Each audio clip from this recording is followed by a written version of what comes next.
D'abord, il faut essayer de voir qu'est-ce qui fait la force des autres. Je me suis amusé dans un de mes ouvrages à faire une simulation en disant que, par exemple, l'OPEP, l'Organisation des pays exportateurs de pétrole, ne représente que 59% du pétrole mondial. Et pourtant, ils ont créé leur cartel. Ils manipulent les prix comme ils veulent. Et à chaque fois que ça les tente, ils peuvent augmenter ou diminuer le prix en jouant sur l'offre et la demande. Pourquoi en Afrique, par exemple, avec 75% du cacao mondial, il n'y a pas de cartel africain du cacao? Par exemple, la Côte d'Ivoire, c'est 39% du cacao mondial, le Ghana, c'est 21%, ce qui fait 60%. Vous avez le Nigeria, le Gabon et le Cameroun qui produisent 15%, ce qui fait 75% du cacao mondial en Afrique. Pourquoi il n'y a pas de cartel? Effectivement, parce que les Africains n'ont pas la maîtrise de la logistique industrielle.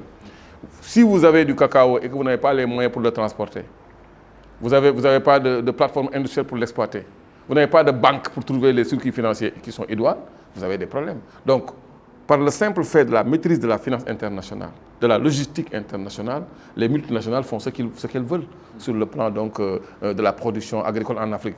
Il y a toujours des points de chantage sur lesquels ils peuvent activer pour pouvoir nous faire chanter et faire ce qu'ils veulent dans nos pays. Donc toute la problématique d'Afrique, c'est le développement du secteur privé africain, pour permettre à ce secteur privé africain-là d'avoir la masse critique qui lui permettent de, effectivement, conduire et d'être le moteur de cette marche vers l'industrialisation. Donc, le secteur privé africain, c'est ce qu'il faut développer. Aujourd'hui, le seul maître mot, même dans le PSE du Sénégal, on sait que si les résultats escomptés dans le plan Sénégal émergent n'ont pas été atteints, c'est parce que tout simplement, on n'a pas donné à ce secteur privé le poids qu'il devait représenter dans cette marche vers le développement, dans cette marche vers l'industrialisation, vers l'émergence.